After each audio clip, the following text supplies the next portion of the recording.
Glória a Deus. Fique à vontade, pastor.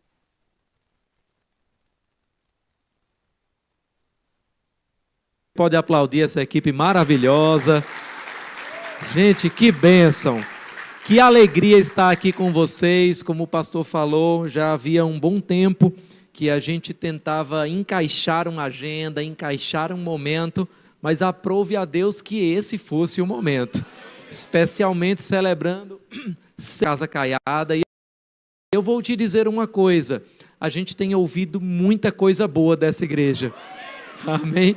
Nós temos ouvido sobre um povo afogueado, sobre um povo intenso, e eu estou com muita expectativa para poder compartilhar a palavra com vocês. Como o pastor falou, meu nome é Edilson de Lira, para quem ainda não me conhece, eu costumo me apresentar dizendo que eu era médico nas horas vagas, além de pastor, já que eu fiz medicina aqui, próximo em Recife, na UFPE, mas há mais ou menos 6 anos, eu decidi deixar de exercer a medicina para me dedicar exclusivamente ao pastoreio. E hoje pastoreamos na cidade de Petrolina, no interior do estado de Pernambuco. Nós somos também supervisores do Ministério Verbo da Vida, de algumas igrejas que plantamos através de Petrolina, principalmente no sertão do Ceará, da Bahia, do Piauí, mas também algumas obras internacionais, como 3 igrejas na Bolívia, e estamos começando o primeiro Verbo da Vida na Oceania, na Austrália. Amém? Uma parte do meu chamado tem sido treinar líderes em todas as áreas da sociedade, não apenas num contexto religioso, não apenas pastores, com os princípios e com os valores do reino de Deus. Eu costumo dizer que os princípios de liderança ensinados na Bíblia são como leis da natureza. Se eu tropeçar aqui, a lei da gravidade não vai perguntar a minha idade, não vai perguntar se eu sou pastor, se eu sou ateu, ela vai funcionar comigo como funcionaria com qualquer pessoa. As leis de liderança que o Senhor nos ensina na palavra também funcionam quando a gente aplica no departamento de uma igreja, quando a gente aplica no pastoreio, ou quando a gente aplica nos negócios, na política, no entretenimento, em qualquer outra área, inclusive na nossa família. E nós temos uma plataforma de mentoria chamada Maximize. Se você quer se conectar mais conosco, você pode procurar o aplicativo Maximize na App Store, no Google Play, e você pode assinar essa plataforma com um valor mensal de R$ 29,90 para ter um login, uma senha e o acesso a vários conteúdos sobre liderança. Temos cursos como Maximize Seu Pastoreio, para você que tem um chamado pastoral. Falamos sobre as finanças do pastor, sobre as emoções, sobre a família, sobre a liderança, sobre a equipe. Temos o curso Maximize Sua Liderança, falando sobre o que é liderança e muitos outros conteúdos. A gente também tem o nosso Bíblia Todo Dia no YouTube. Se você nunca leu toda a Bíblia, você pode entrar lá gratuitamente assistindo vídeos de 5 a 10 minutos diários e mais 20 minutos diários de leitura, porque você tem que fazer também alguma coisa. Você vai estar lendo a Bíblia inteira, Antigo e Novo Testamento, durante um ano. Então são algumas formas de você poder se conectar conosco. Agora, fechando esse parêntese publicitário, eu queria orar com você, porque eu tenho certeza que você veio essa noite para receber uma palavra da parte de Deus. E você não vai sair daqui hoje apenas informado, você vai sair inspirado, você vai sair transformado. Olhe para o seu vizinho, por favor. Se ele for tímido, olhe bem nos olhos dele. Diga para ele: hoje você sai diferente da forma que você entrou. Vamos orar. Pai, muito obrigado em nome de Jesus, Senhor. Obrigado pela Tua santa palavra, obrigado pela oportunidade que temos aqui, Senhor, de receber não apenas a informação, mas receber a revelação, receber do poder do Teu Espírito. Nós nos colocamos disponíveis, Senhor, para ouvir não apenas aquilo que nós gostamos, mas aquilo que nós precisamos. E principalmente, Senhor, nos colocamos disponíveis para sermos praticantes e não apenas ouvintes, porque fazendo isso, a nossa vida vai ser diferente. Te agradeço, Senhor, pelo Teu Espírito Santo alcançando individualmente, para além das minhas palavras ditas nesse púlpito, em nome de Jesus. Se você crê, diz amém. Glória a Deus. Abra a sua Bíblia comigo em Marcos, Evangelho de Marcos, no capítulo 8, a partir do versículo 22. Evangelho de Marcos, capítulo 8, a partir do versículo 22, nós vamos encontrar uma passagem, talvez para mim, uma das favoritas nesse evangelho, e curiosamente, uma passagem que não se encontra nos outros evangelhos. Essa história que eu vou ler, você não encontra em Mateus, você não encontra em Lucas, você não encontra em João, e ela fala de um cego em Betsaida. Esse cego, nós não sabemos seu nome, mas a Bíblia diz, e eu quero que você leia comigo a partir do versículo 22, eles foram para Betsaida e algumas pessoas trouxeram um cego a Jesus, suplicando-lhe que tocasse nele. Ele tomou o cego pela mão e o levou para fora do povoado. Diga comigo, para fora do povoado.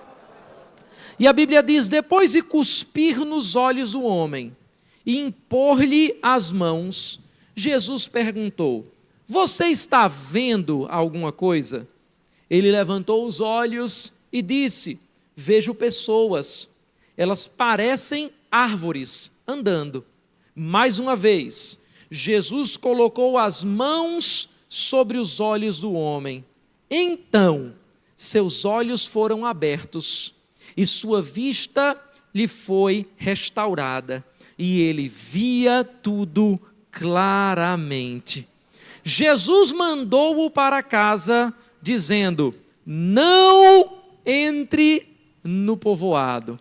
Em algumas versões, a expressão que nós encontramos é Jesus dizendo, não volte para a aldeia. E eu creio que essa é uma noite em que algumas pessoas vão estar saindo de suas aldeias.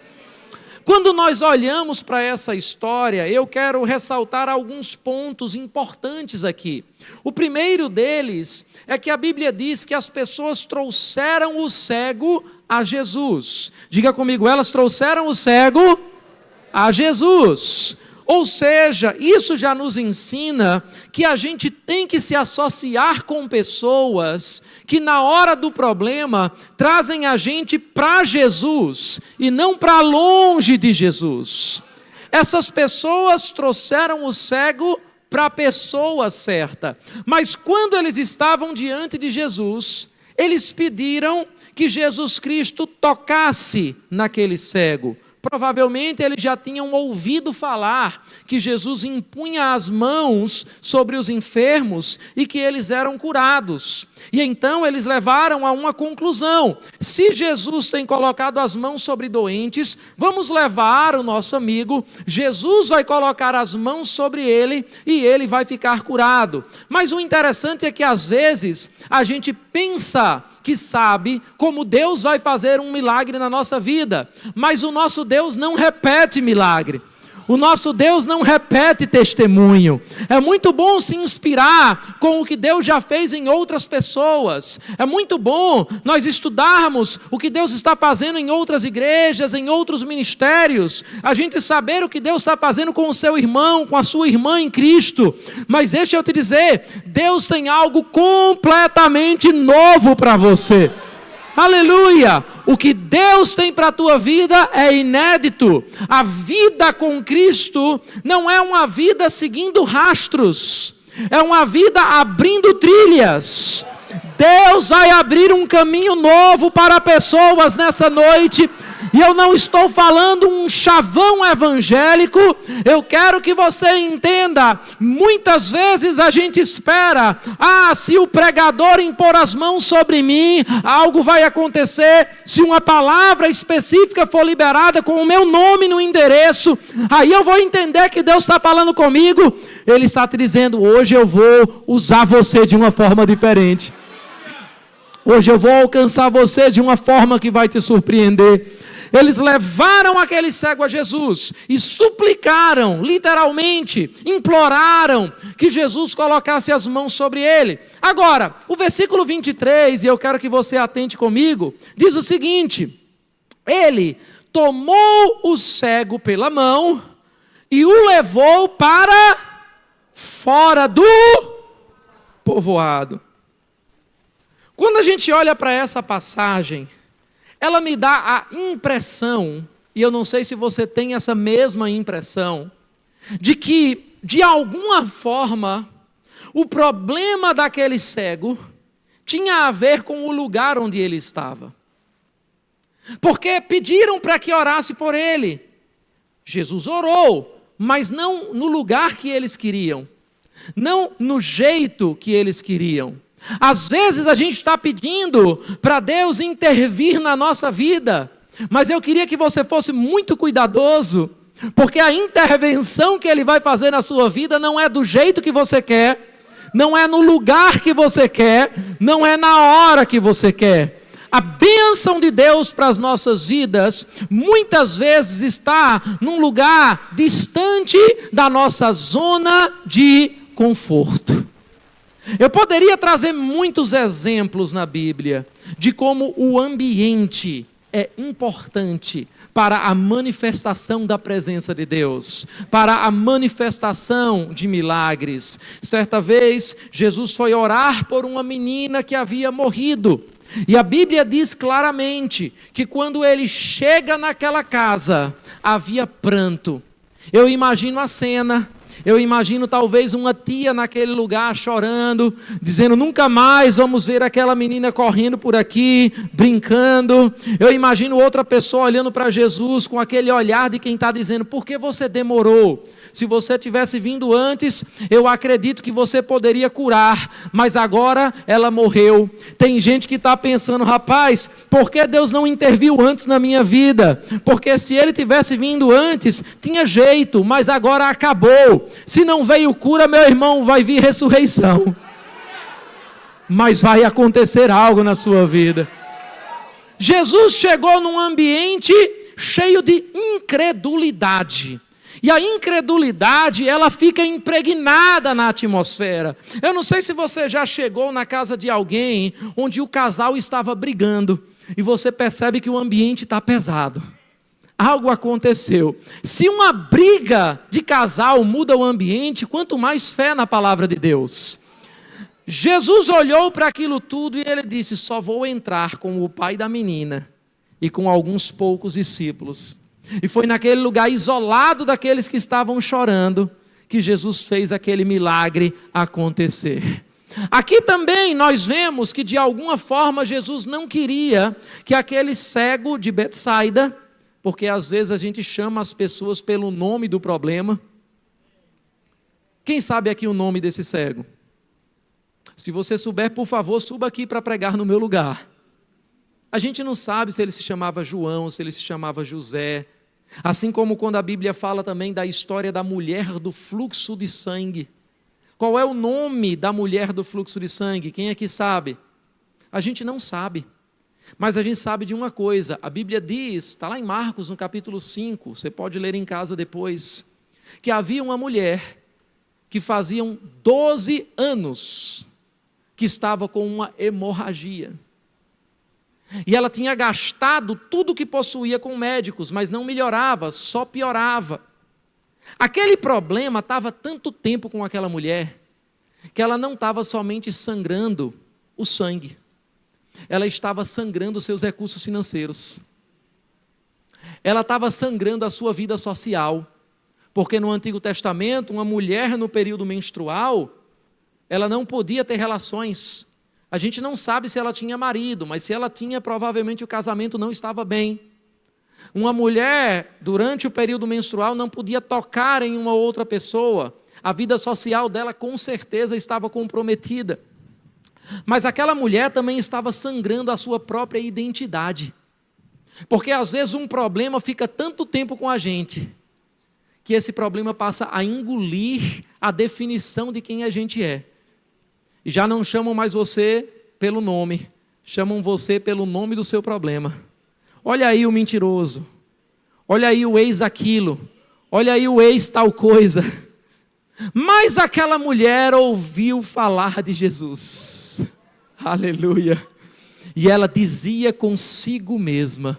Isso me mostra que não é tanto o que as pessoas dizem de você que vai fazer diferença, mas é o que você está dizendo de você mesmo. Ela dizia, se eu tão somente tocar. Tem tanta gente que espera ser tocada por Deus. Mas ela disse, eu não vou esperar Ele me tocar, eu vou tocá-lo. Você não precisa esperar Deus tocar você nesse culto. Você pode tocar Ele agora mesmo. Aleluia. Ela foi instantaneamente. Diga comigo, instantaneamente. Alguém poderia dizer, 12 anos de problema não se resolve em alguns minutos. Com Jesus, sim. Talvez alguém pudesse dizer, ela vai precisar de 12 sessões de aconselhamento, ela vai precisar de 5 anos de curso na Bíblia. Não, não, não. Ela só precisou de um toque na unção. Aleluia. Aquele cego, voltando para a história aqui, foi levado para longe da aldeia. Agora eu quero que você imagine a cena comigo. Eu posso descer por aqui? Imagina um cego sendo conduzido por uma pessoa pela mão para fora de um ambiente que ele está familiarizado. Aquele cego provavelmente não estava confortável. Eu imagino Jesus puxando ele e ele, ei, calma Jesus, calma, não é assim não. Eu não sei como é que está o chão aqui, eu não sei se eu posso pisar nisso, eu não conheço essa área. Cegos ficam desconfortáveis num lugar que eles não conhecem. Eles não sabem se eles vão bater em alguma coisa, se eles vão tropeçar em alguém, se tem um buraco, se tem uma pedra. Ele tinha que aprender a confiar naquele que estava conduzindo ele pela mão. Ainda que ele não soubesse exatamente para onde Jesus estava levando, o mais importante é que ele sabia quem estava levando. Sabe, eu estou falando com pessoas nessa noite, que Jesus vai pegar pela mão. E ele vai dizer, ei, você ainda não sabe tudo. Porque deixa eu te dar uma boa notícia. Se você soubesse tudo sobre Deus e sobre como Ele pode agir na sua vida, não seria Ele o seu Deus, seria você o Deus dele. Mas Deus não pode ser colocado numa caixinha do nosso conhecimento. A gente não pode limitar o agir de Deus na nossa vida.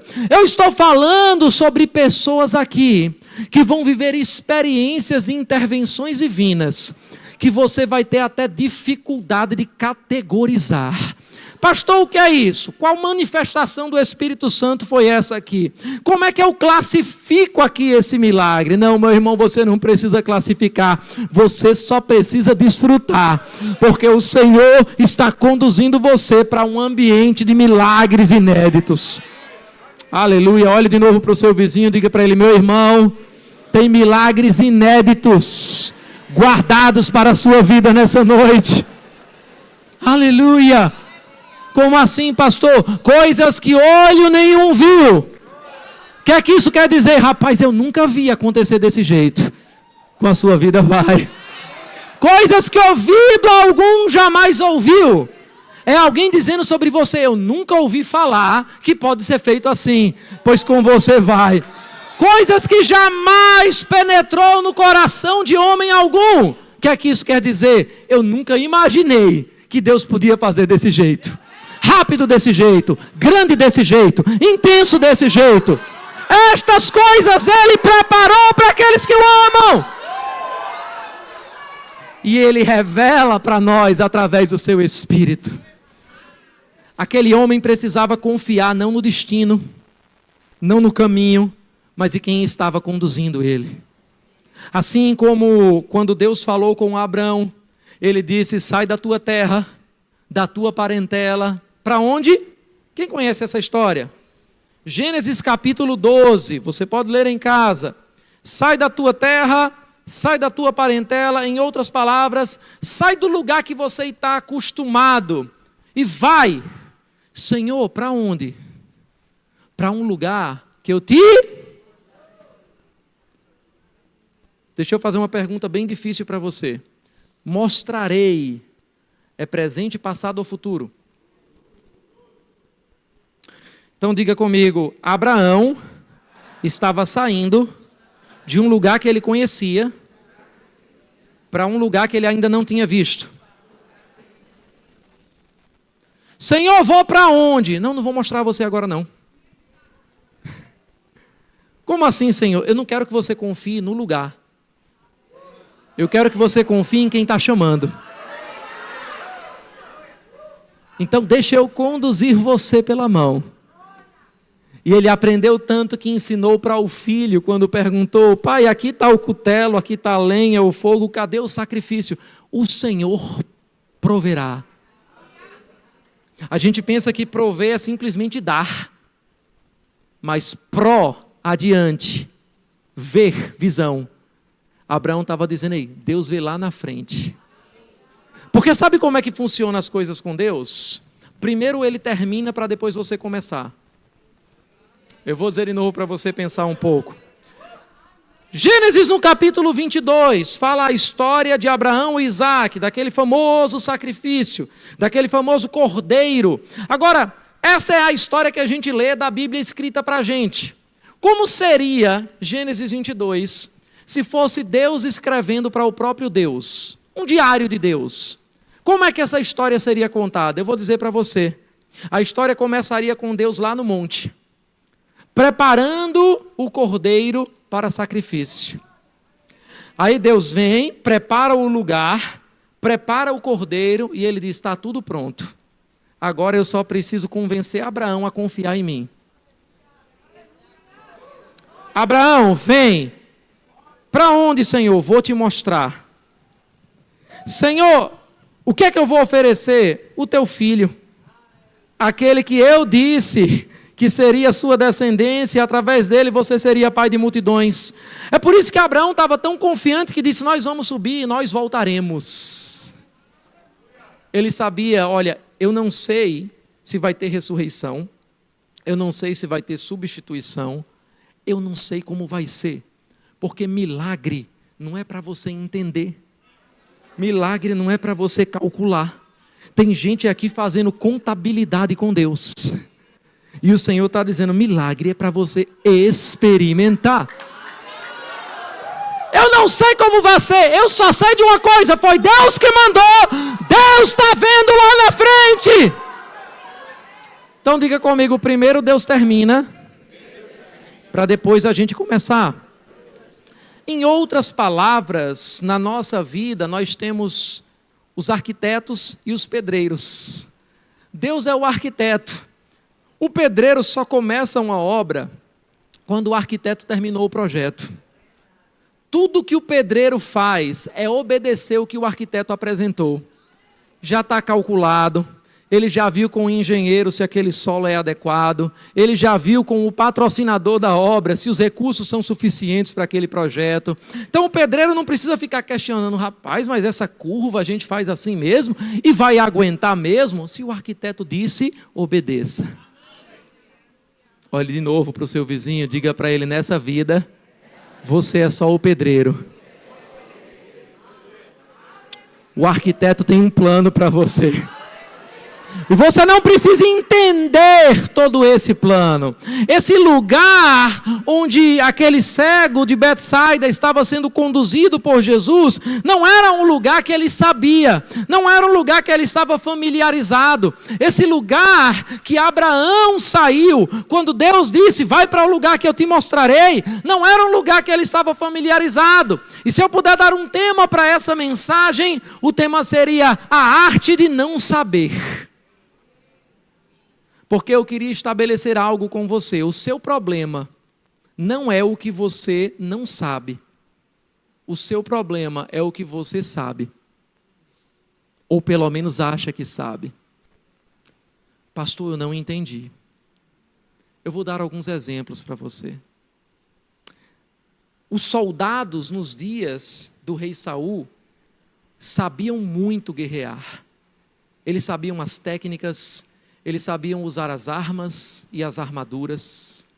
E porque eles sabiam como guerrear, eles sabiam que era impossível vencer Golias. Mas aí, de repente, Deus chama uma pessoa que não sabia. E enquanto todo mundo estava dizendo quem é o louco que vai enfrentar esse gigante, porque ele não sabia que era impossível, ele disse: quem é esse louco que ousa enfrentar o exército do Deus vivo? O problema daqueles soldados é que eles sabiam demais. Mas Deus usou alguém que não sabia. Eu poderia dar alguns exemplos do secular para você. Quem aqui já ouviu falar, e isso vai denunciar a sua idade, de uma empresa chamada Kodak?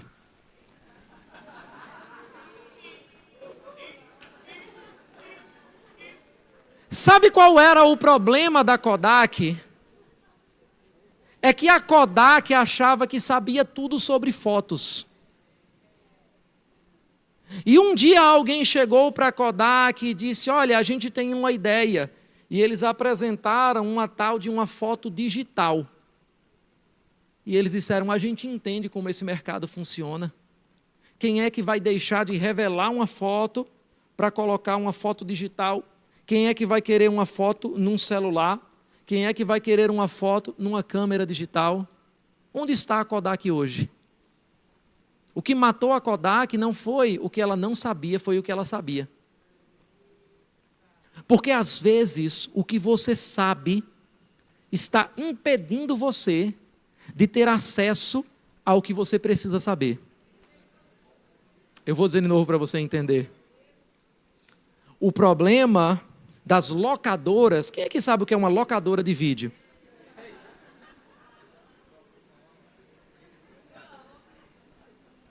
É que elas achavam que sabiam tudo sobre filme. Até que alguém disse: olha, a gente pode disponibilizar na internet. Quem é o doido que vai deixar de alugar um filme para poder pegar um filme na internet, que pode pausar se o sinal não estiver bom? Ela sabia tanto que ela acabou fechando, e hoje você não tem mais locadoras. O problema dos hotéis é que eles achavam que sabiam tudo sobre hospedagem. E aí chegou Airbnb. O problema dos taxistas é que eles achavam que sabiam tudo sobre transporte urbano. E aí chegou uma empresa chamada Uber. Mas vamos voltar para a Bíblia aqui. O problema de Pedro é que ele achava que sabia tudo sobre pesca. Mas um dia alguém pediu o barco emprestado dele. Ei, quando Jesus está no barco com você, ele vai bagunçar a tua pesca. Ele vai fazer de uma forma diferente, ele vai fazer de uma forma inusitada. E de repente, depois de pregar, Pedro estava cansado, trabalhou a noite inteira, não apanhou nenhum peixe. E aí no começo do dia, tudo que ele queria era chegar em casa, descansar, nem falar com a sogra, nem falar com a esposa, não trouxe dinheiro. Mas aí Jesus chega para ele e diz: ei Pedro, olha que bênção, hoje tem culto, cedinho, e eu vou precisar do teu barco emprestado. Quando Jesus pede o teu barco emprestado, não é porque ele quer usar você, porque ele podia andar sobre as águas. Quando Jesus pede o teu barco emprestado, é porque ele quer uma autorização para encher o teu barco de peixe.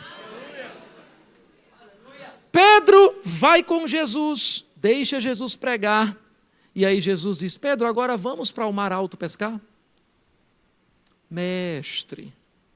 O que é esse mestre? É o que a gente chamaria hoje de politicamente correto. Ele estava mais ou menos dizendo assim: Senhor, de pregação o Senhor entende, mas de pesca, quem sabe sou eu, a autoridade sou eu. Eu sei que não é o horário certo de pescar, a gente pesca à noite, porque peixe não tem pálpebra durante o dia, a luz entra mais na água, então o peixe se incomoda com a luz, ele vai mais profundo, a gente está pescando de rede, a gente não pesca no mar alto, a gente pesca normalmente mais no raso, tanto porque é mais seguro, porque tem mais peixe, porque o povo está vendo o que a gente está pescando, então a gente está no lugar errado, a gente está do jeito errado, a gente está no tempo errado, mas... Você vai acrescentar um mais às suas desculpas nessa noite. Mas, porque o Senhor falou, sob a tua palavra, eu vou lançar a rede. Aleluia! Pedro poderia deixar o que ele sabia sobre pesca impedir ele de ter acesso ao que ele ainda precisava saber. Eu não sei se você já entendeu. Sabe qual é o maior problema no seu casamento? É quando você acha que sabe. Você acha que já sabe tudo sobre a sua esposa. Você acha que já sabe tudo que ela gosta, tudo que ela não gosta. E aí você mata o aprendizado. Você mata a descoberta. Você não quer mais inventar algo novo. Eu lembro de um aconselhamento que um casal chegou para mim, um empresário bem-sucedido, e na frente da esposa ele dizia para mim: pastor, essa mulher não perde peso. Eu já fiz de tudo, já coloquei ela nas melhores academias, já fui malhar com ela, não tem jeito, ela não perde peso. E eu olhei para ele e disse: é simples, morra. Se você morrer, ela vai começar rapidamente a perder peso. Em alguns anos ela vai casar com uma outra pessoa. E vai estar desfrutando do seu dinheiro com mais saúde. Quem quer se aconselhar comigo aqui?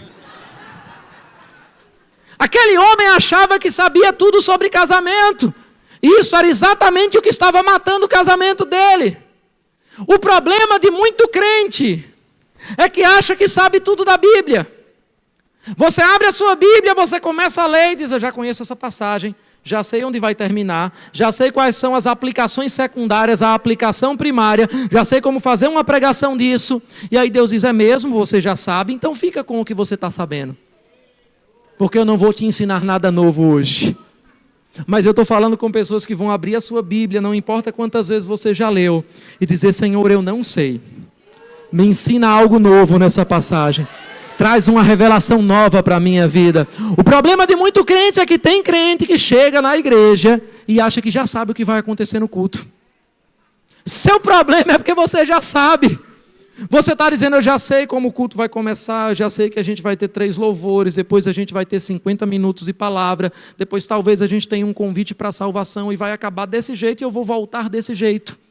E aí Deus está dizendo: então volte com o que você sabe.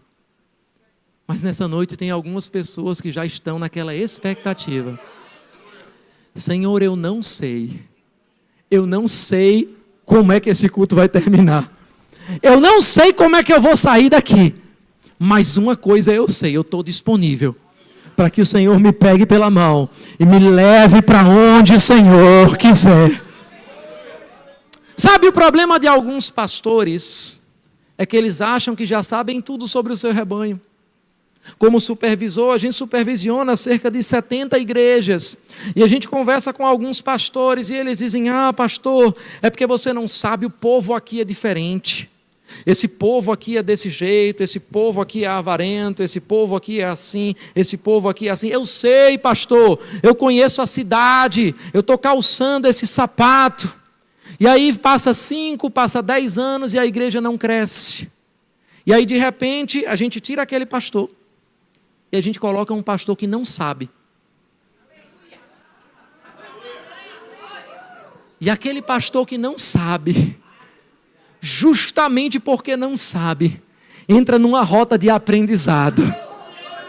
Ele diz: Senhor, eu estou preparado para algo novo. E aquela igreja começa a crescer. E as coisas começam a acontecer. Sabe, eu descobri há muitos anos atrás, eu sou um apaixonado por aviação. E a ciência, a aeronáutica, as leis da aerodinâmica da década de 70, diziam que era impossível que uma abelha voasse. É impossível. Eles diziam: ela é muito gordinha, tem uma asa muito pequenininha, queima muita energia para permanecer no ar. Não tem como explicar que a abelha voe. É impossível uma abelha voar. Só que a abelha não sabia disso. E aí, porque ela não sabia que era impossível voar, ela voava. Tem algumas coisas que você precisa desaprender nessa noite.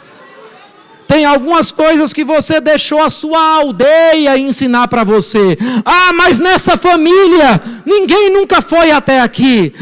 Mas nessa família, ninguém nunca ganhou tanto.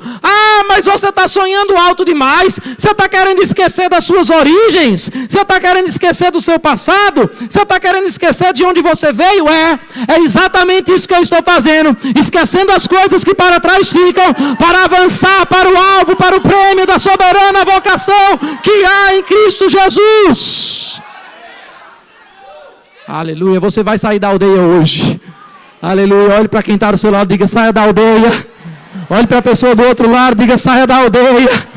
Aleluia, não me entenda errado, às vezes a aldeia é geográfica mesmo, é um bairro, é uma cidade, mas às vezes a aldeia é uma mentalidade, a aldeia é um comportamento, a aldeia é algumas associações, pessoas que estão compatíveis com o teu passado. Quando você chega para elas e diz: eu vou fazer isso, você que errou nisso, você que errou naquilo, você começa a orar dizendo: Senhor, eu sei que eu vou fazer isso, e o diabo chega para você e diz: eu sei o que você fez no verão passado. Sabe, o diabo usa o teu passado para paralisar o teu presente, mas Deus usa o teu futuro para acelerar o teu presente.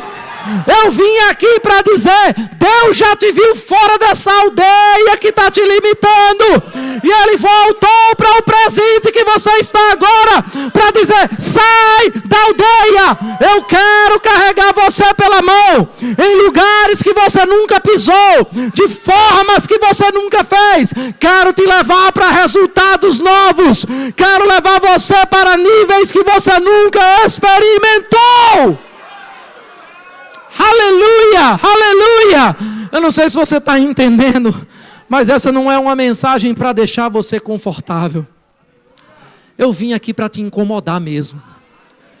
Eu não estou nem aí se você vai ficar com raiva de mim, mas alguns o Senhor vai pegar pela mão e arrancar da aldeia se for preciso. Aleluia, aleluia. Eu não sei se você entende porque um cego não gosta de sair da sua aldeia. Talvez se você tenha convivência com um cego, e eu falo agora o cego físico mesmo, e uma curiosidade, um parêntese dessa mensagem, é que o que mais incomodava Jesus em todos os evangelhos era a falta de visão. Jesus não conseguia ver um cego e ficar parado. Um cego não gosta de mudar as coisas. Cego, por exemplo, não faz faxina na casa mudando os móveis de posição.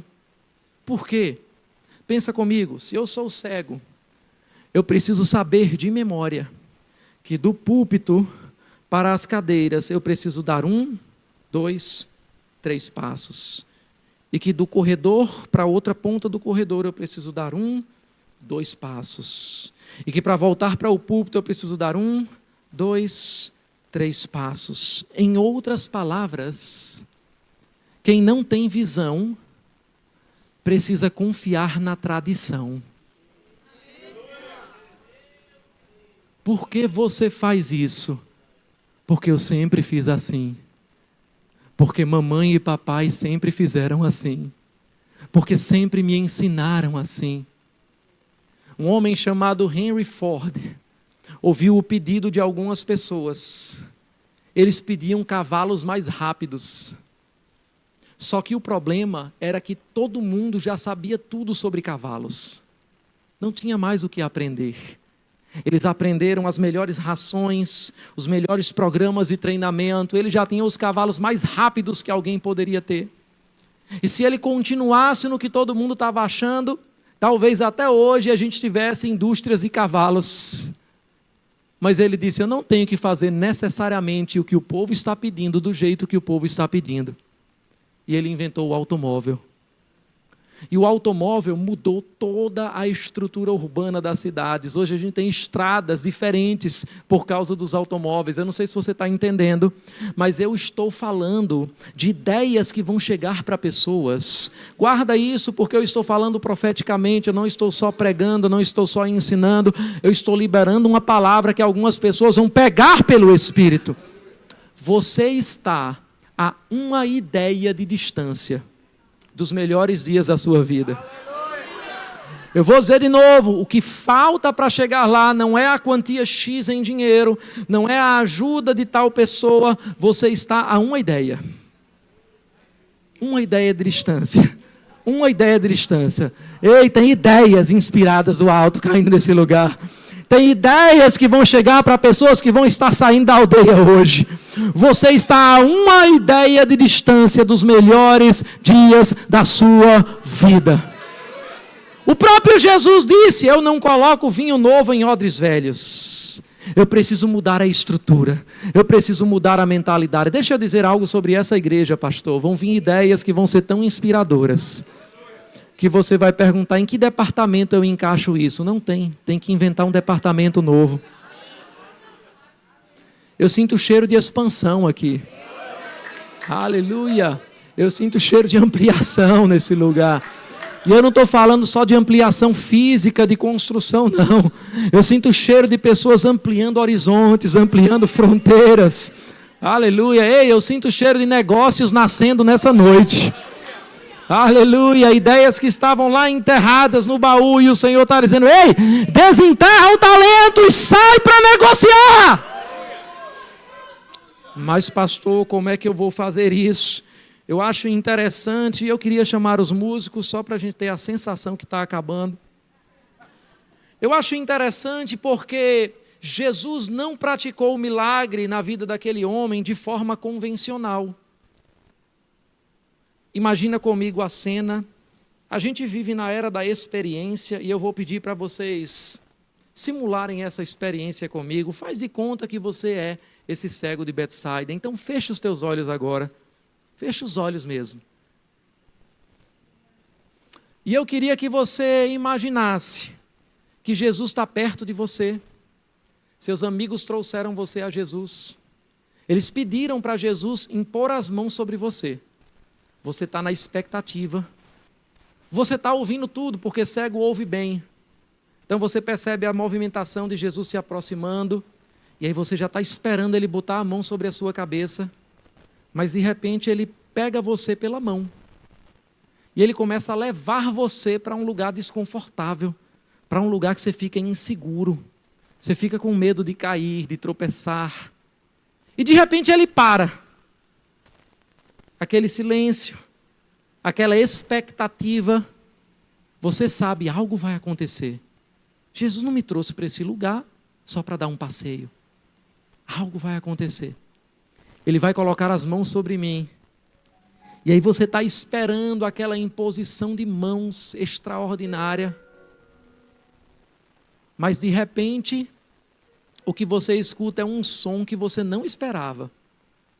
O som é mais ou menos assim.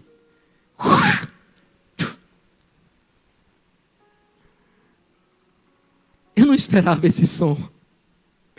Eu esperava uma coisa mais espiritual. Eu esperava Jesus gritar, Efatá, que quer dizer abra-te. Eu esperava a imposição de mãos. Mas será que é isso mesmo que eu estou pensando? Jesus está cuspindo aqui. E de repente, depois de mais alguns segundos de silêncio, aquilo que você mais temia acontece. Aqueles dedinhos gelados e molhados. E você já sabe de quê. Começam a tocar os seus olhos. E aí você realiza, realmente ele está cuspindo na minha cara. Abre os teus olhos. Depois dessa experiência tão prazerosa que o pastor fez você passar no culto. Jesus olha para aquele cego e pergunta, você está vendo alguma coisa? Ele foi tão educado. Porque talvez alguns pudessem dizer, pastor, antes eu era cego. E agora eu sou cego e cuspido. Mas ele disse, eu estou vendo homens. Mas eu estou vendo como árvores. Algo já tinha começado a acontecer. Mas para que a cura se manifestasse completamente, aquele homem tinha que estar disposto a passar por um processo, a passar por uma estação que parecia ridícula. E é assim com qualquer pessoa que decide sair da aldeia. Tem uma fase que você vai parecer ridículo. Talvez, só talvez, Seja por isso que Jesus tinha afastado aquele cego dos seus amigos. Porque talvez os amigos não deixassem o cego passar por aquela humilhação. Não, para com essa palhaçada aqui. Você vai cuspir nele? Quem você está pensando que é? Quem você pensa que ele é? Não vou deixar que isso aconteça com você. Jesus já tinha passado por esse processo. Quando ele disse, no auge do seu ministério, é necessário que o Filho do Homem vá para a cruz, seja crucificado, morra para o terceiro dia ressuscitar. Alguém cheio de sabedoria humana disse para Jesus: não, mestre, jamais deixaremos que isso te aconteça. Ele estava dizendo: seu ministério está tão famoso, você está no auge, onde você chega está lotado, olha os milagres acontecendo, aí você vem com essa história de morrer, de ir para a cruz, de sair dessa aldeia maravilhosa aqui. Parecia um conselho sábio, mas era Satanás quem estava por trás daquela mentalidade, dizendo: eu quero deixar você na mediocridade, eu quero fazer você achar que você já chegou lá, para você não desfrutar as coisas maiores que o Senhor tem para você. Eu quero fazer você achar que não tem mais crescimento, que você já aprendeu o que precisava aprender, que você já chegou onde precisava chegar. Mas o Senhor está dizendo hoje para você: eu tenho mais. Eu tenho novos limiares. Eu tenho novos níveis e resultados. Mas a pergunta é: você está disposto a parecer ridículo para alguns? Noé parecia um louco construindo a arca, até o dia que a chuva veio. Sadraque, Mesaque e Abdenego pareciam loucos entrando naquela fornalha, até o quarto homem aparecer no meio deles. Daniel parecia um louco entrando na cova dos leões, até o próprio Senhor fechar a boca daqueles leões. Josué parecia um louco gritando contra uma muralha. Se você olhou estranho para mim com isso, imagina os soldados, quando Josué disse: vamos gritar, porque essa cidade agora é nossa. Pareceu um louco, até as muralhas caírem. Você vai parecer um louco para algumas pessoas, até acontecer. Pedro parecia um louco indo para o mar alto, justamente o lugar que ele tinha sido envergonhado, que ele passou a noite toda e não pescou nada. Imagina os colegas de pesca, dizendo: olha, tá vendo? Foi se envolver com esse Jesus, agora pirou. O jeito de pescar aqui hoje não está para peixe. Mas a pergunta não é se o mar está para peixe. A pergunta é se Jesus está no barco com você.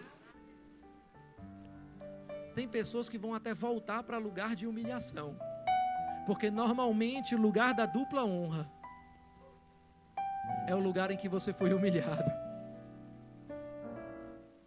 Eu estou falando com pessoas que vão sair de aldeias aqui. Eu estou falando com pessoas que vão experimentar milagres e formas inusitadas. Eu lembro de um cego, um outro cego, no Evangelho de João, no capítulo 8. Cego de nascença, a Bíblia diz. Jesus passou com os seus discípulos perto daquele cego. E os discípulos fizeram uma pergunta: mestre, quem pecou? Ele ou os seus pais para ele nascer cego? Olha que pergunta inconveniente. Se Jesus tivesse dito foi ele, como é que ele ia pecar para nascer cego? Ele ia pecar na barriga da mãe? Dar um chute mais forte quando estava lá no útero? Se ele dissesse foi ele quem chutou a barriga da mãe e nasceu cego, mudava alguma coisa para o cego? Se Jesus dissesse foram os pais, o que também era um absurdo, porque pecado não passa na hereditariedade, mudava alguma coisa? Não. Agora ele era um cego informado. Tem gente que passa a maior parte do tempo gastando energias para entender o seu passado. Mas você deveria investir as suas energias em descobrir o seu futuro. Não importa o que aconteceu para você estar onde você está. Seu passado pode até ser uma justificativa para você estar onde você está hoje, mas nunca vai ser uma desculpa para você permanecer nesse mesmo lugar. Jesus disse: nem ele nem os pais, mas isto aqui. Isto o que? A cegueira? Não. Isto o fato de a gente estar aqui agora. Ele disse: ei Pedro, ei João, ei, a gente está aqui agora. Isso aqui aconteceu para que nele se manifeste a glória de Deus. E aquele homem passou a ver. E quando ele passa a enxergar, os fariseus puxam ele para um questionamento. Ei, quando você começar a experimentar milagres inusitados, fique pronto para ser questionado pelos fariseus, os especialistas em milagres, os estudiosos de milagres. Eles chegaram para aquele homem e disseram: ei, quem foi que curou você no sábado? E ele disse: foi um tal de Jesus. Dizem que esse Jesus é o Messias. Você acha que o Messias pode curar no sábado? E eu gosto da resposta daquele homem, porque ele diz: se o Messias pode ou não curar no sábado, vocês que são doutores da lei, que se entendam. Eu só sei de uma coisa: eu era cego e agora eu estou vendo. Mas e Deus pode prosperar desse jeito assim rápido? Você quer estudar a minha vida? Você quer estudar o milagre? Fica à vontade para ser um estudioso. Eu só sei de uma coisa: eu era pobre e o Senhor me prosperou. Mas Deus pode curar desse jeito? Como é que funciona? Meu irmão, se você quer estudar o milagre, fica à vontade. Porque eu aprendi que tem dois grupos de pessoas. Tem os astrônomos e os astronautas. Os astrônomos olham para o céu e eles estudam. Olha que estrela interessante, vou estudar a jornada daquela estrela. Olha que planeta interessante, vou calcular a rota dele. Mas o astronauta olha para aquele mesmo céu e diz: olha que interessante, eu vou lá. Você pode decidir hoje se você vai ser um astrônomo de milagres, ficar estudando o milagre dos outros, ou se você vai ser um astronauta e dizer: hoje eu vou. Eu não quero nem saber se as pessoas vão achar ridículo. Eu não quero nem saber se as pessoas vão zombar de mim, se vão menosprezar de onde eu vim, se vão menosprezar a minha folha de pagamento. Eu vou sair da aldeia hoje. Eu quero que você fique de pé nesse lugar. E eu quero que você fique pronto para sair da aldeia. Eu quero que você fique pronto para romper. Aleluia! Aleluia! Depois que aquele homem estava vendo as coisas como árvores, e eu sei que tem pessoas aqui que já estão começando a ver a visão de Deus para as suas vidas. Pastor, eu já sei mais ou menos o que é. Eu estou falando específico aqui para pessoas debaixo de uma inspiração do Espírito Santo. Eu já sei mais ou menos o que é que eu vou empreender. Eu já sei mais ou menos o que é que eu vou fazer nesse departamento. Eu já sei mais ou menos o que é que eu vou fazer nessa igreja. Eu já sei mais ou menos como é a estação do meu ministério. Eu estou vendo como árvores. Hoje é o dia de você ver claramente. Aleluia. Eu quero que você volte a ler esse texto comigo. A Bíblia diz no versículo 24: ele levantou os olhos e disse: vejo pessoas. Elas parecem árvores andando. Mais uma vez, Jesus colocou as mãos sobre os olhos do homem. Ei, não se envergonhe de o processo ser gradual na sua vida. Sabe o que ia acontecer com algumas pessoas aqui? Jesus perguntou: está vendo? Ele ia dizer para Jesus: eu vou dizer que eu não estou vendo? Eu vou questionar o poder de Jesus? Estou vendo sim, pela fé, em nome de Jesus, vou ser curado. Mas ele olhou para Jesus e ele disse: não, ainda não, eu quero mais. Eu estou falando com pessoas que querem mais hoje. Eu já vi uma parte da visão de Deus, mas eu quero mais, eu quero ver tudo. Eu já recebi milagre na minha vida, mas eu quero mais. Eu quero receber tudo que o Senhor tem para mim. A Bíblia diz que Jesus impôs as mãos mais uma vez sobre o homem. E então seus olhos foram abertos. E a sua vista lhe foi restaurada. E ele via tudo claramente. Diga comigo, via tudo claramente. Mas Jesus o mandou para casa dizendo, não volte para a aldeia. Talvez tenha algumas aldeias que você vai sair hoje. E a instrução do Senhor é não volte para essa aldeia. Ah, mas é confortável estar lá. Ah, mas e se eu me afastar dessa pessoa e eu magoar essa pessoa? A pergunta é, e se você não se afastar dessa pessoa e magoar o seu destino? E magoar o chamado de Deus para a sua vida? Olhe para o seu vizinho uma última vez agora, antes do culto acabar. Diga para ele, não volte para a aldeia. Diga para ele, o lugar de onde Jesus está te tirando hoje é para você não voltar nunca mais. Eu não sei você, meu irmão, mas eu estou colocando vestes para entrar numa festa que eu ainda não entrei. Sabe o que significa colocar vestes novas? A Bíblia fala tantas vezes sobre isso, e eu vou finalizar com isso. Porque vestes novas significam a qualificação para uma nova estação. A Bíblia diz, o Espírito do Senhor está sobre mim, pelo que Ele me ungiu. E Ele fala para trocar a coroa por cinzas, trocar a veste de louvor por um espírito angustiado. Quando José foi para o palácio de Faraó, ele recebeu novas vestes. Quando o filho pródigo voltou para a casa do seu pai, deram novas vestes a ele. Agora deixa eu fazer uma pergunta para você. Você coloca a veste de uma festa antes ou depois de entrar nela? Eu vou repetir a pergunta. Vou te dar outra chance. Você vai para uma festa de casamento. E aí você está lá naquele calor. Mas você coloca aquele vestido, você tira lá a naftalina dele. E aí você entra no elevador, ou sai na calçada de casa, e alguém olha para você. Que roupa é essa? Tem nada a ver com o ambiente onde a gente está. É estranho. O que é esse cego cuspido aí?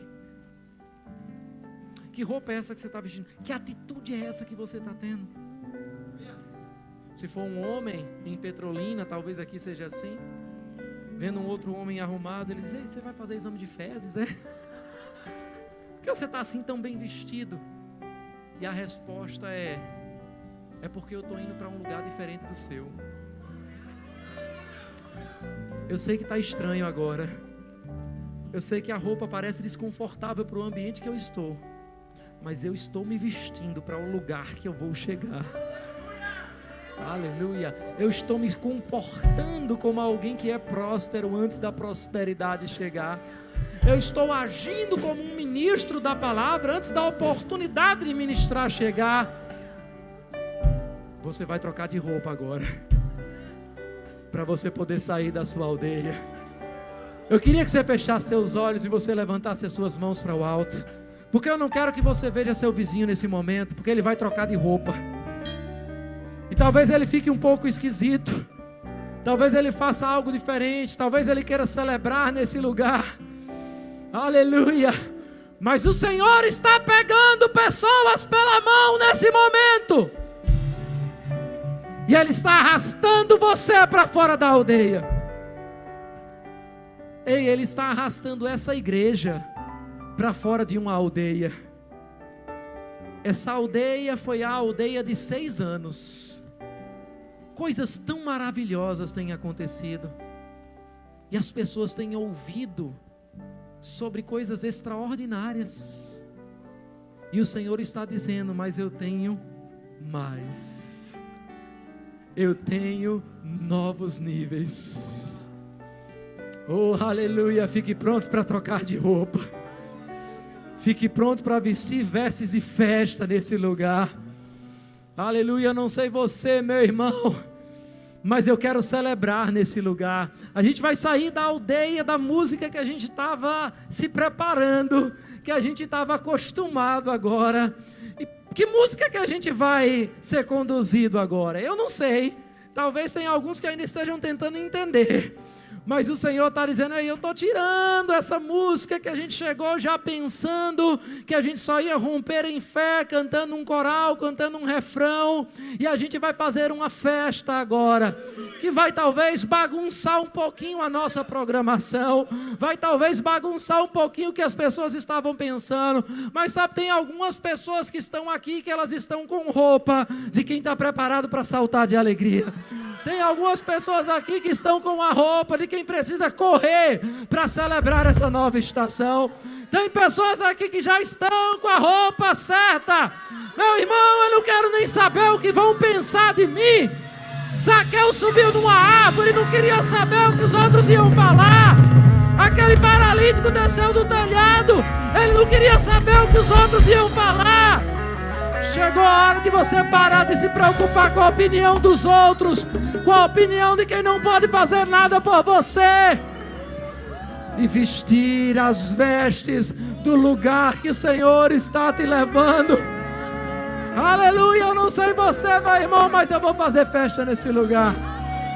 Oh, aleluia, tem mais alguém aqui preparado para celebrar como nunca celebrou? Você vai sair da sua aldeia de adoração. Você sempre adorou daquele jeitinho, mas o Senhor está pegando você pela mão hoje, dizendo, vai sair da aldeia, vai celebrar como nunca celebrou, vai adorar como nunca adorou. E eu vou levar você para níveis novos no Espírito. Você está pronto para isso? E por que você está esperando eles começarem? Se toda vez na aldeia o louvor começa, aí você entra com eles. Mas hoje você saiu da aldeia, e é você quem vai puxar o louvor para celebrar. Ei, é você quem vai puxar o louvor para celebrar agora. É você quem vai puxar o louvor para celebrar agora. Vamos celebrar ao Senhor.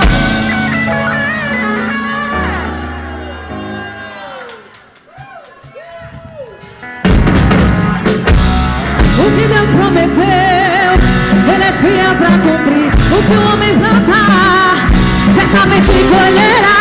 A sua palavra não volta vazia. Ao que for não perdi nada, ela cumprirá. Se passares pelo fogo, Ele não vai te queimar, não vai te queimar. Se passares pelas águas, elas não vão te afogar, não vão te afogar. Se passares pelo fogo, Ele não vai te queimar, não vai te queimar. Se passares pelas águas, elas não vão te afogar. E ainda por cima eu vou dançar, e ainda por cima eu vou dançar, e ainda por cima eu vou dançar, e ainda por cima eu vou dançar, e ainda por cima eu vou dançar, e ainda por cima eu vou dançar, e ainda por cima eu vou dançar, e ainda por cima. E daí, e daí? Se o povo não tem como eu, e daí? Se o povo não tem como eu, e daí? Se o povo não tem como eu.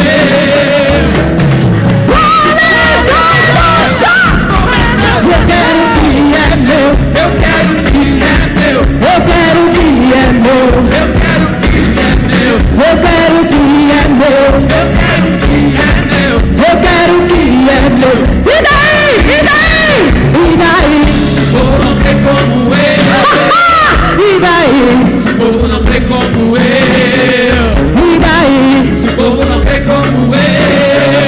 E daí? Se o povo não quer. Eu quero o que é meu, eu quero o que é meu, eu quero o que é meu, eu quero o que é meu, eu quero o que é meu, eu quero o que é meu, eu quero. Celebra, celebra com Maurício.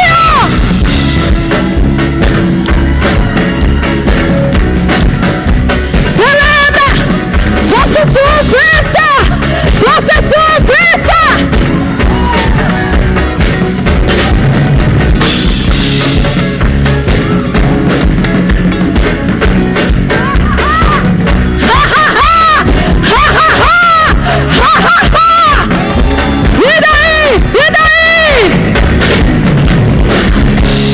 não crê como eu, se o povo não crê como eu, se o povo não crê, e daí? Se o povo não crê como eu, Deus prometeu. Eu quero o que é meu, eu quero o que é meu, eu quero o que é meu, eu quero o que é meu, eu quero o que é meu. Declare o que Deus prometeu, Ele é fiel pra cumprir. O que o homem planta, a sua palavra não volta vazia. Ao que for determinada, ela cumprirá.